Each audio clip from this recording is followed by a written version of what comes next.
All right, thank you very much for staying with us. You're still watching Business Nigeria.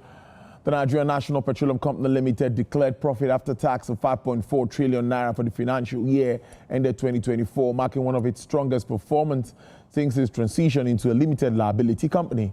The Group Chief Executive Officer of the NNPCL, Mr. Bayo Julari, announced the financial results during a press release that was sometime last week. Now, aside that, there's been a series of developments in Nigeria's oil and gas industry as we follow up with the implementation of the Petroleum Industry Act and other expectations from that space. Let me allow Prof come in now so that we can make sense of all of these developments. Professor Omowumi Ledare is Professor Emeritus in Petroleum Economics. He is Executive Director, Emmanuel Egboga Foundation in Abuja. Prof, it's always nice to have you on the program. Good afternoon to you, sir. Good afternoon, Tolulope, and thank you for inviting me again. How are you? I'm very well, Prof. Thank you so much. And thanks for calling my full name, Tolulope. Now, Prof, I think we should start we should start with the NNPCL. You know, many times you've spoken about the independence of NNPCL, and you've been so firm on that, saying that's the only way we can get the best of this company. Now, my question to you would be, posting 5.6 trillion naira profit after tax, and I've gone back to do my research, see what the likes of Petrobras, all of these big companies, Saudi Aramco, what they are posting in profit. It's like we are just scratching the surface. What do you make of this financial reports, and what more do we need to do? Again, let me thank you for inviting me. And I also want to thank NNPC Limited for bringing out their financial report. Is it a perfect performance that is expected? No. But it's a marginal beginning of positive things to come. If you take time to look at the different cost items, which we are going to talk about, you're going to see that the profit could be a lot larger than what you have. But it's going to take time. Let us take this one and use that as the benchmark from where we are going to continue to improve performance. I've said it over and over again. The key component of NNPC profit report is the upstream. And that's the most costly component of the petroleum value chain. We are hopeful as they move in the right direction, if politics will let them move in the right direction. We are going to see better things, but we need to be patient. Let me again say that the governance gap is still there. And the more we try to close that governance gap in the petroleum sector, the better reward the sector will receive. I'm not just being optimistic, because I know what drives profit in the upstream sector is volume, price, and cost.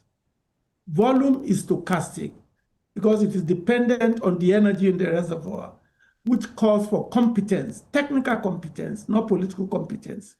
Two is the cost, and this is where political expediency must be minimized when driving NNPC Limited going forward. I think let's take this transparency, consistency as a positive direction in which we are going. Baru started it. Kiari improved on it.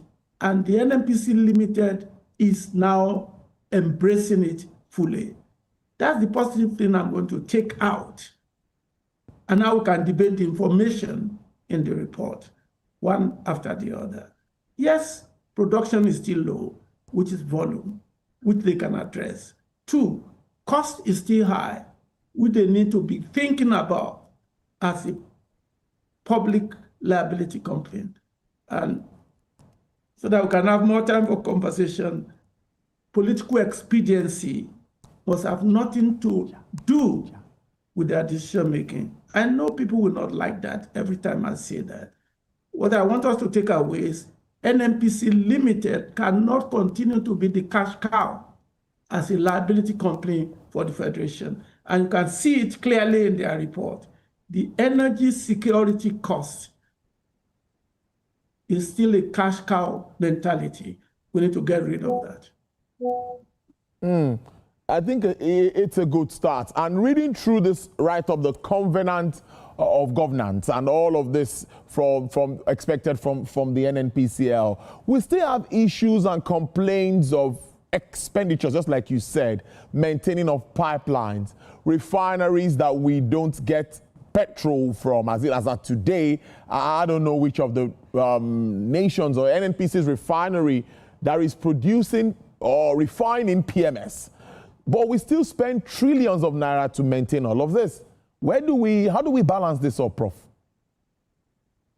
Yes, there's a debate whether NNPC Limited can be thinking of what we call a partnership approach. There are two ways that NNPC Limited can do it. But forgive me if I'm acting as a professor of what ought to be. That is the board of directors' decision to make. I want Nigeria to begin to think differently about NNPC Limited. It is no longer an agency of the government. I'm not saying that the Federation as a people cannot continue to expect NNPC to cover them. But that is not what a liability company should be doing. As a shareholder, which is what the Federation is, you don't want NNPC Limited to be spending money carelessly. And so if they have to get rid of all the cost center that is not making them to be profitable, so be it. It's a very difficult decision to make from the Federation point of view. But from the board of directors point of view, they need to speak to the facts. Look at the objective of PIA, and I have a copy here with me. The PIA wanted as an objective to create a national petroleum company that is the commercially driven and profit-oriented. In fact, the intent of the PIA, and I happen to know what the intent is, glory to God for that, is to make them look like Shell. Not only Saudi Aramco. They want them to be like First E&P. They want them to be like Total. That is the intent. But that means there must be certain things that they will do that the Federation may not want in the short run, but lead to a big benefit in the long run. That's what corporations do. So there are certain costs they need to begin to cut. And so let's begin with refinery. Do they sell it, or do they have technical partnership to operate it? In my opinion, I feel a little bit unease, because it is more or less saying to the public that Nigerians are not competent to run an organization. And that bothers me a little bit, because 45 years ago in Shell, in fact, I'm allowed to mention the name, I welcome rigs to Nigeria that have never drilled anywhere before. And I was the West Side Petroleum engineer that was drill the first well, run the first casing, run the second casing, cement it without any international person or expert guiding me. The program was written by Nigerians in Shell in those, that's 40 years ago. In 1995, the refineries here were being run profitably. So what NNPC Limited needs to do is purging. Purge. I will create some costs to start with, but the purging must not be tribal related. The purging must be professionally related. If anybody is not adding value, pay them off. And begin to think in terms of efficiency of operations, effectiveness of resource use, ethical behavior, both professional and managerial, and what I call equity. That is the way to go. I wish they did that when the PIA became law. And I'm sorry to mention him. I think the president dropped the ball with the way the PIA was implemented when it was passed. But that's yesterday. Let this current president take his hands off.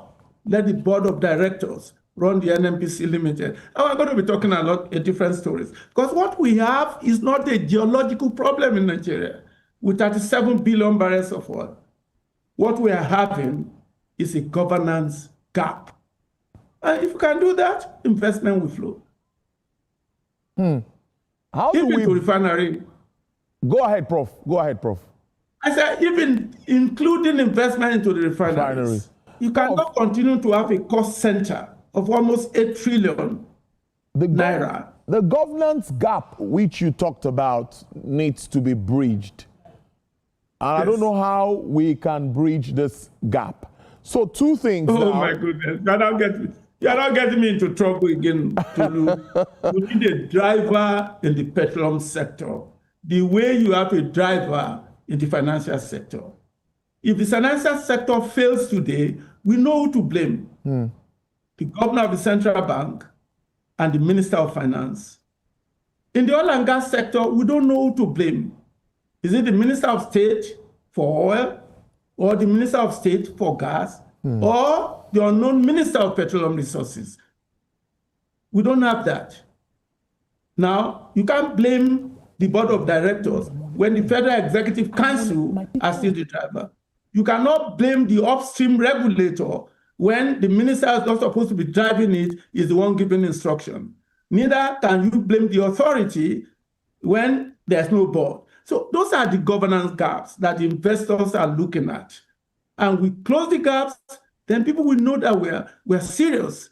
The essence of the PIA is to remove the uncertainty and provide what we call a governance effectiveness that this type of sector requires. 50 years ago in China, their per capita income was less than $1. Today, the difference is clear. Because you see, when a government comes into place, they build on what the previous government did. We don't do that. And those are the gaps we need to close. To a large extent, you need to really credit the current board. They are not perfected yet, but they are beginning to look at it. I want to plead with them. They came from the private sector. They should not do anything in NNPC that they did not do when they're in private sector. It's just unfortunate that when people find themselves in government, the executive power and benefits get to their head and they lose sight of the original objective. That's the gap that Nigeria needs to close. That's the gap Nigeria needs to close. And I think it's doable. The issue of gas, which we also talked about, I'm also interested in that segment. We think that's another cash cow for the NNPC. Are we properly taking advantage of this as much as expected, Prof? What more can we do to explore the gas reserves that we have? No, I'm not going to call gas a cash cow for NNPC. I think when you talk about cash cow, you are talking about the government dipping into NNPC revenue and spending money out of budget. That's cash cow. For NNPC, yes. But don't forget that we are talking about national, because NNPC is not necessarily the owner of the reserves. I want you to know that. We have 207 trillion cubic feet of natural gas that has 90% chance of recoverability. As of now, quite a lot of them are stranded. Why? Because of transportability and marketability. But the economic condition, as well as technology, can produce it. Prof, just 1 minute. We are having some live pictures from Abuja where they are screening the Minister of Defense. I'm sure that will be definitely at the Senate. And we'll be having live pictures from Abuja for that screening. Business Nigeria continues, as always, on all other platforms. Thank you. Go ahead.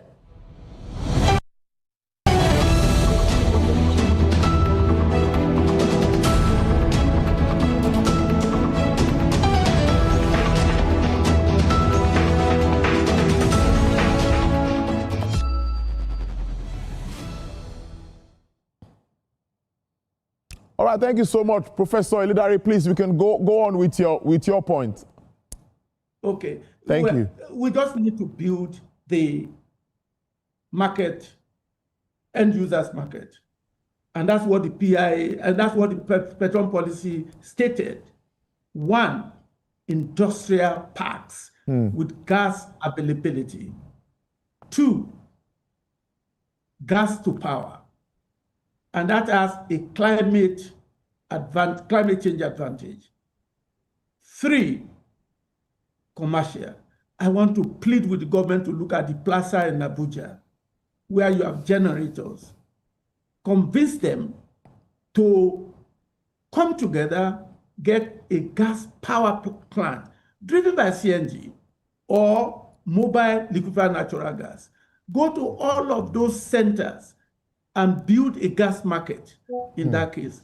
Then you are going to see people who invest to build pipelines and distribution lines to those areas. That is how you can expand. You can't wait for gas to develop themselves with their reserve. You need end users. Nigeria is trying, we must give them credit with AKK projects, but I expected off-takers to be lined up. So as soon as the pipeline is ready, people that will take the gas. The same thing with the VO3 pipelines. The same thing with the West African gas pipeline that needs to be expanded and maintained. That is going to have big impact on the economy. I've said it so many times on this show, my friend Tulu. Energy consumption per capita and economic development per capita, measured in terms of gross domestic product, they are highly correlated. And if we are able to build our energy consumption in an efficient manner, gas is going to be the driver of our economy. Yes, there's room for export of our natural gas, but it should not be dominating gas consumption. And that's what we see the PIA did. And I think I've said it before. If you are developing natural gas for domestic market, the royalty is 2.5%. And if you are a gas company, you do not pay Nigerian hydrocarbon tax. And there are still tax holidays. But that we are not developing it is because the end-use markets are not fully mature. And that's where government comes in. That's the essence of the Energy Commission of Nigeria, if they put it in the right place, which is part of the governance gap that we have. Gas is not only a transition fuel for Nigeria, it is the future fuel. But we should not be looking at it for this small idea of converting your car to use gas. No, I think it's myopic. I'm sorry to say. So we need to look beyond. We need to look beyond that. Yeah, of course, looking away from to the cleaner energy. That's really the way to go. Prof, it's an interesting conversation. The issue of the covenant of market stability, retail and downstream reforms, I think we can end with that. I'm interested in that because at the moment, I think Dangote Refinery is the major supplier. I think we still have some imports here and there. We had the issue of the tax or the tariff that was supposed to be on, government pulled back with regards to that. That's on imported fuel. How does all of that also correlate with that covenant with market stability and downstream reforms? Yes, but that does not call NNPC Limited to be subsidizing petroleum product. No. Market stability does not mean NNPC go bankrupt so that people can be burning fuel at a lower cost. No. What it means is the supplier of last resort at the market price. Luckily, we'll have Dangote and we have other refineries that are coming up, which is good. In fact, we do not need to export petroleum in crude format if we have all of these refineries. We should be thinking of exporting products because of the value addition and value created. For every step along the petroleum value chain, from upstream, value is added. When you then convert and transform the crude, value is added. By the time you come to end users, value is added. That is what is required. Now, does it mean NNPC must have their own refinery? Yes. For efficiency, vertical integration is good for NNPC because it expands their assets. Do you then need to continue to waste money in an old refinery asset? The answer is no, because now economics matters. The value addition from those refineries are as important as value addition from a well. Do they need to be thinking about some of the OML that they have, that smaller companies are running on their behalf? Of course, yes. But all of these are debatable, and public education is important. The fact that somebody buy a share in NNPC does not mean he's the owner of reserves. I just don't understand why everybody wants to be petroleum expert in Nigeria. I think we need to continue to educate ourselves and find a way to fund NNPC by the intent of the PIA, not to depend on government for funding. And government must think about how can they enhance their own share in NNPC and just depend on dividends. Those are issues that we'll continue to debate. And that's why I'm so glad with the program that we have in FUPRI today, which is dedicated to educating professionals to do better at their desk while they are employed. We have a professional master's degree and a professional doctorate degree. I understand that people are not happy with honorary doctorate now. They want honorary professorship. I don't mind. People can get honorary professorship. But we have an academic, professionally competent program at Federal University of Petroleum Resources, where I'm the principal facilitator. And we already have 61 people in the program. And one more, we want to build the capacity in the emerging energy landscape. And there's no better place to develop the capacity than Nigeria. The population of young people are there. Hey, NNPC, PIA, supplier of last resort, but not to under-recover their investment. Interesting stuff there. Prof, I must thank you so much. I know we never have enough time to discuss with you on this show, but we are planning that 1 hour, and we're going to do that before the end of this year. We still have some weeks, so we'll try and see if we can do that if you are available for a 1 hour, for just to discuss all of these contending issues. I must thank you so much, Professor Momi Eledare, always making sense of all of this issue. Professor Emeritus in Petroleum Economics, and he's also Executive Director, Emmanuel Egboga Foundation, Abuja. Thank you very much, Tolu Lope. Problem of Nigeria is not geology, it's governance. Enjoy your day. I've taken serious note of that. Thank you, Prof. All right then. Well, it's time